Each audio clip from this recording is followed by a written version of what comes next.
ജോണിന് മുന്നിലിരുന്ന് നിലവിളിച്ച എബിനെ സെക്യൂരിറ്റിക്കാരൻ കൂട്ടിക്കൊണ്ടുപോയി. പുറത്ത് ഒരു ഇരുണ്ട മുറിയിൽ, വെറും ചോരയുടെ ചുവപ്പുള്ള ലൈറ്റ് ചെയ്ത ഒരു മുറിയിൽ അയാളെ ഒറ്റയ്ക്കിരുത്തി സെക്യൂരിറ്റിക്കാരൻ പുറത്തിറങ്ങി. എപ്പോഴോ അബോധാവസ്ഥയിലായിരുന്ന എബിൻ എഴുന്നേറ്റപ്പോൾ അയാളുടെ മുന്നിൽ അയാളുടെ ഏറ്റവും പ്രിയപ്പെട്ട സുഹൃത്ത് ആഷ്ലിയും ഉണ്ടായിരുന്നു. ആഷ്ലി എബിൻ്റെ അടുത്തിരുന്ന് കുറച്ചു നേരം സംസാരിച്ചു. അപ്പോഴേക്കും ജോൺ വീണ്ടും റൂമിലേക്ക് കയറി വന്നു. എബിൻ, ബാക്കി കൂടി താങ്കൾ പറയണം, പറയൂ. എബിൻ കുറച്ചു നേരം ഓർത്തതിനു ശേഷം വീണ്ടും തുടർന്നു. ആ രാത്രി എങ്ങനെയോ കഴിച്ചുകൂട്ടി. അടുത്ത ദിവസം രാവിലെ ഹോസ്റ്റലിലെ ബഹളം കേട്ട് ഞാൻ എഴുന്നേറ്റു. ഒരു കുട്ടിയോട് എന്താണ് എന്ന് ഞാൻ ചോദിച്ചു. ഹോസ്റ്റൽ വളപ്പിൽ ഒരു ശവശരീരം എന്ന് പറഞ്ഞവൻ ഓടി. പുറകെ ഞാനും. കണ്ടവർ തലയിൽ കൈവച്ച് പുറകോട്ട് മാറി. എല്ലാവരെയും തട്ടിമാറ്റി ഞാൻ ആ ശവശരീരത്തിനടുത്തെത്തി. Hostel warden. അതെ, അയാൾ മരിച്ചിരിക്കുന്നു. പോലീസുകാർ ഓരോരുത്തരായി ചോദ്യം ചെയ്യുന്നു. ഹോസ്റ്റൽ വാർഡനെ തിരിച്ചു കിടത്തിയപ്പോഴാണ് പോലീസുകാരും ഞങ്ങളും ആ കാഴ്ച കണ്ടത്. വാർഡൻ്റെ കഴുത്തിൽ എന്തോ കടിച്ച് ചോര വാർന്ന പോലെ കാണുന്നു. ഫോറൻസിക് വിഭാഗക്കാരും പരിശോധന നടത്തുന്നു. ഏതോ ജീവിയുടെ കടിയേറ്റാവാം മരണകാരണം എന്ന് പോലീസുകാർ സ്ഥിരീകരിച്ചു. എന്നാൽ അത്രയും ആഴത്തിൽ കഴുത്തിൽ ഇറങ്ങിയ പല്ല് ഏത് ജീവിയുടേത് എന്ന് പോലീസുകാരെ കുഴപ്പിക്കുന്ന ചോദ്യമായി അവശേഷിച്ചു.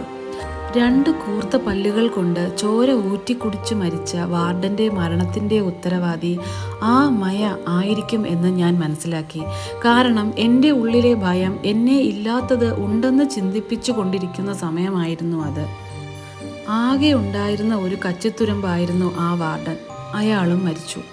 ഒന്നും എവിടെയും എത്തില്ല എന്ന് മനസ്സിലാക്കിയ ഞാൻ ഉച്ചയോടെ തിരിച്ചു പോകാൻ തയ്യാറെടുത്തു. ആ സമയം ഞാൻ വെറുതെ ഹോസ്റ്റൽ വാർഡൻ്റെ മുറിയിൽ കയറി. മുറിയിലാകെ ഞാൻ കണ്ണോടിച്ചു. ആ സമയം എൻ്റെ ശ്രദ്ധയിൽ പതിഞ്ഞ ഒരു ബുക്ക് ഞാൻ എടുത്തു. ബുക്കിൻ്റെ പേര് അഗോത്രമയ.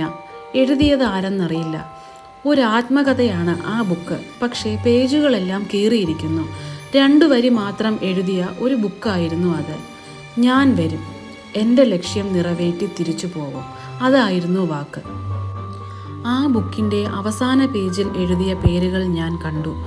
അവിനാഷ്, ശെൽവൻ, മുരളി, പാർത്ഥിബൻ, ശ്രീകുമാർ. എല്ലാവർക്കും താഴെ ചുവന്ന മഷി കൊണ്ട് അടിവരയിട്ടിരിക്കുന്നു. ഒരേ ഒരു പേരൊഴിച്ച്, ശെൽവൻ. ആ ബുക്ക് എടുത്ത് ഞാൻ കോളേജിൽ പോയി. ആരാണ് ഈ ബുക്കിൻ്റെ ഉടമ? ആർക്കും അറിയില്ല. ഈ ബുക്കിൽ എഴുതിയ എല്ലാ പേരിൽ ഉള്ളവരെയും അപകടമായും ആത്മഹത്യയായും മരിച്ചിരിക്കുന്നു. ശെൽവനെക്കുറിച്ച് മാത്രം വിവരമില്ല. മരിച്ച 4 പേരുടെയും വീടുകൾ തപ്പി ഞാൻ പോയി. എല്ലാവരും സ്വയം അറിഞ്ഞുകൊണ്ട് മരണത്തിന് കീഴടങ്ങുകയായിരുന്നു. എല്ലാവരും മരിക്കുന്നതിൻ്റെ കുറേ നാൾ മുൻപ് വരെ മനോവിഷമത്തിലായിരുന്നു. അതിനർത്ഥം അവരെ അലട്ടിയ എന്തോ പ്രശ്നം എല്ലാവരുടെയും ഉള്ളിൽ ഉണ്ടായിരുന്നിരിക്കാം. അടുത്ത ദിവസം ഞാൻ തമിഴ്നാട്ടിലേക്ക് പുറപ്പെട്ടു. ശെൽവനെക്കുറിച്ചുള്ള അന്വേഷണത്തിൻ്റെ ഭാഗമായി അറിയാവുന്ന വിവരങ്ങൾ വെച്ച് പറങ്കിപ്പെട്ടൈ എന്ന സ്ഥലത്ത് എത്തി. അവിടെ നിന്നും അറിഞ്ഞത് ഏറെ നാളായി വീട് പൂട്ടി പോയതാണ് ശെൽവനും അവൻ്റെ അച്ഛനും. പിന്നീടുള്ള വിവരങ്ങളിൽ നിന്ന് ഞാൻ അറിഞ്ഞത് മാനസിക രോഗിയായ ശെൽവനെയും കൂട്ടി അവൻ്റെ അച്ഛൻ മുതിർക്കാട്ടിലേക്ക് കയറിപ്പോയി എന്നാണ്. 6 മാസം മുൻപ് കാടുകയറിയ അവരെക്കുറിച്ച് നാട്ടുകാർക്ക് യാതൊരു അറിവുമില്ല. കാട്ടുവാസികൾ താമസിക്കുന്നിടത്ത് വരെ ആരും അവരെ കണ്ടിട്ടില്ല. അതിനപ്പുറത്ത് കാട്ടുചെന്നായ്ക്കളും കാട്ടുമൃഗങ്ങളും ഗതി കിട്ടാതെ അലയുന്ന ആത്മാക്കളുടെയും വിഹാര കേന്ദ്രമാണ്. അവൻ്റെ കുറച്ച് സുഹൃത്തുക്കളുമായി അന്ന് രാത്രി വനത്തിനുള്ളിലെ ഗസ്റ്റ് ഹൗസിൽ ഞങ്ങൾ താമസമാക്കി. കറണ്ടില്ലാത്ത ബംഗ്ലാവിൽ മണ്ണെണ്ണ വിളക്കും മെഴുകുതിരിയും കത്തിച്ച് ഞങ്ങൾ ഇരുന്നു. മൂപ്പനെയും കുറച്ച് ആൾക്കാരെയും കൂട്ടി സുഹൃത്തുക്കളിൽ 1-2 പേർ കാട്ടിലേക്ക് കയറി. ഈ സമയം അകത്തുകൂടെ ആരോ ഓടുന്ന പോലെ എനിക്ക് തോന്നി. എൻ്റെ കൂടെ ആരോ ഉള്ളതുപോലെ എനിക്ക് ആ രാത്രിയാണ് തോന്നിയത്. അല്ലെങ്കിൽ ഞാൻ എങ്ങനെ ഇവിടെ വരെ അന്വേഷിച്ചെത്തി? മൂപ്പനും കൂട്ടരും വരുന്നത് കണ്ട് ഞങ്ങൾ മുറ്റത്തേക്കിറങ്ങി. കാട്ടിനുള്ളിലെ അരുവിക്കക്കരയ്ക്ക് ഒരു കൂര കാണുന്നുണ്ട്. അവിടെ ആളനക്കവും അട്ടഹാസവും കേട്ടു എന്ന് പറഞ്ഞു.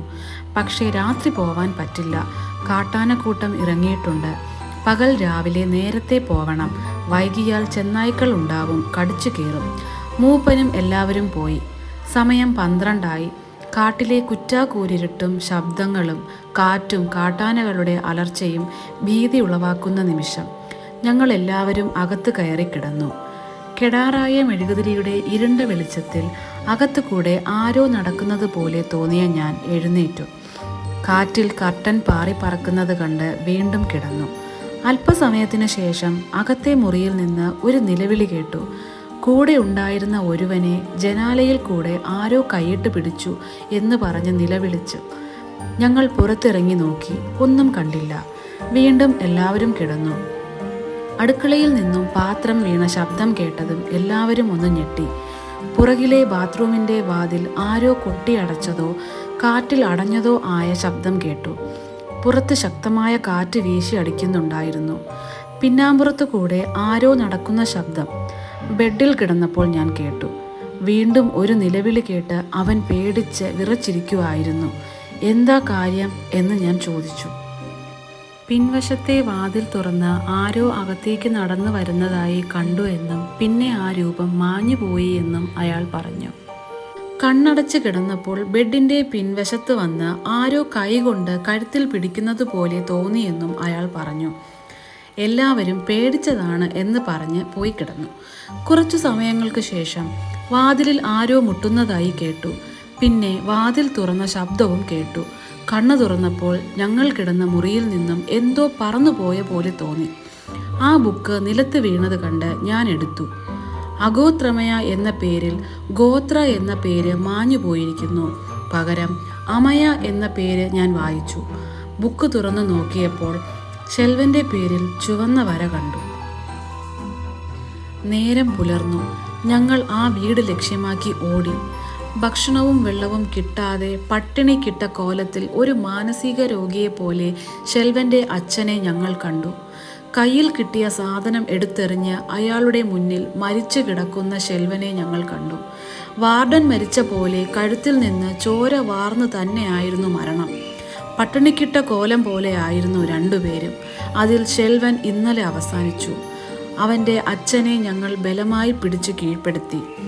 ആ വീട് നിറയെ ഓരോ ജീവികളുടെയും എല്ലും തോലും ഞങ്ങൾ കണ്ടു. അവർ ഭക്ഷിച്ചതാവും. അകത്ത് ഒരു ഇരുമ്പ് പെട്ടി കണ്ടു. അതിൽ അഗോത്രമയ എന്ന ബുക്ക് എഴുതിയത് അഞ്ജലി എന്ന പേരുള്ള പെൺകുട്ടിയാണെന്ന് ഞാൻ തിരിച്ചറിഞ്ഞു.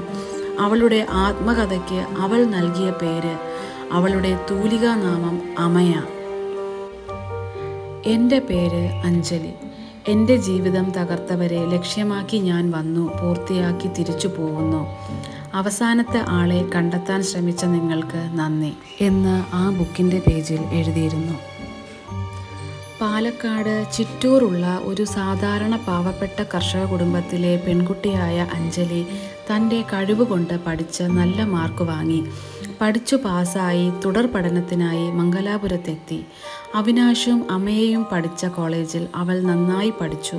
ഒരുപാട് എഴുതുകയും അത് ബുക്കായി പബ്ലിഷ് ചെയ്യുകയും ചെയ്തിരുന്ന അവളെ റാഗിങ്ങിൻ്റെ പേരിൽ മാനസികമായും ശാരീരികമായും നിരന്തരം പീഡിപ്പിച്ചു.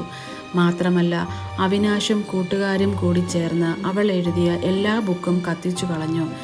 പിന്നീട് നേരിടേണ്ടി വന്നത് ഒരു പെൺകുട്ടിക്ക് താങ്ങാവുന്നതിലും അപ്പുറമായിരുന്നു.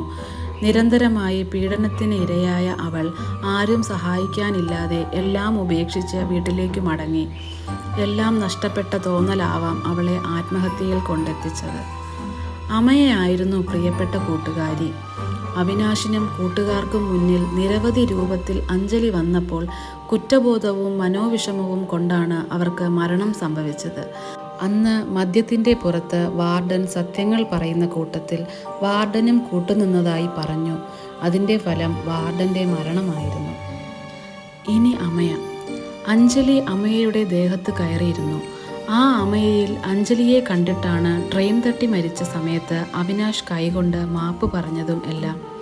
അമയയിലൂടെ എല്ലാവരും അത് കണ്ടു കാണും.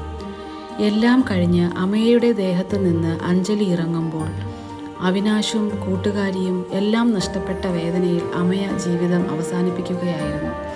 അപ്പോഴും ബാക്കി ഒരാൾ മാത്രം, ഷെൽവൻ.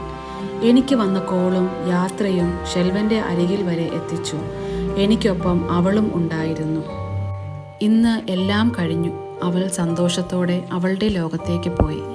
എബിൻ പറഞ്ഞു തീർന്നതും പുറത്തൊരു പോലീസ് വണ്ടി വന്നു നിർത്തി. പോലീസുകാരിൽ 2 പേർ ജോണിൻ്റെ മുറിയിലേക്ക് കയറി വന്നു. അവർ എബിനെ കൂട്ടിക്കൊണ്ടുപോയി. അടുത്ത ദിവസത്തെ പത്രത്തിൽ വന്ന വാർത്ത, കോളേജ് വിദ്യാർത്ഥികളായ അവിനാഷിൻ്റെയും കൂട്ടുകാരുടെയും ദുരൂഹ മരണത്തിൽ വഴിത്തിരിവ് പ്രതി എന്ന് സംശയിക്കുന്ന എബിൻ എന്ന ചെറുപ്പക്കാരനെ പോലീസ് ചോദ്യം ചെയ്യുന്നു. മാനസിക അസ്വാസ്ഥ്യമുള്ള ഇയാളെ ചികിത്സിച്ച കൺസൾട്ടൻ്റ് പ്രമുഖ സൈക്കോളജിസ്റ്റായ ജോൺ മാത്യു പറയുന്നത്, ഇയാൾക്ക് ഇല്ലാത്തത് ഉണ്ടെന്ന് തോന്നുകയും നടക്കാത്ത കാര്യങ്ങൾ നടക്കുന്നതായി തോന്നുകയും ചെയ്യുന്ന ഒരുതരം മാനസിക പ്രശ്നം ഉള്ളതായിട്ടാണ്. സ്കിസോഫ്രീനിയയുടെ എല്ലാ ലക്ഷണങ്ങളും കാണിക്കുന്ന ഇയാൾ തന്നെയാണ് മരിച്ചുപോയ പെൺകുട്ടി തിരിച്ചു വന്ന് മറ്റൊരാളുടെ ദേഹത്ത് കയറി പ്രതികാരം വീട്ടി മടങ്ങിപ്പോയി എന്ന് പറയുന്നത്. സത്യത്തിൽ ഇതെല്ലാം ചെയ്തത് അയാൾ തന്നെയായിരുന്നു. അഞ്ജലിയുമായി ദീർഘകാലത്തെ ഒരു സൗഹൃദ ബന്ധം എബിന് ഉണ്ടായിരുന്നു. അഞ്ജലി മരിച്ചപ്പോൾ എബിൻ അമയയെയും അവിനാഷിനെയും കൂട്ടുകാരെയും ഒക്കെ കാണാൻ കോളേജിലും ഹോസ്റ്റലിലും എത്തിയിരുന്നു. അവിനാഷിനെയും കൂട്ടുകാരിൽ ഓരോരുത്തരെയും കൊന്ന എബിൻ ഒരു ഭ്രാന്തനെ പോലെ കെട്ടുകഥകളുമായി മറ്റുള്ളവരെ സ്വാധീനിച്ചു.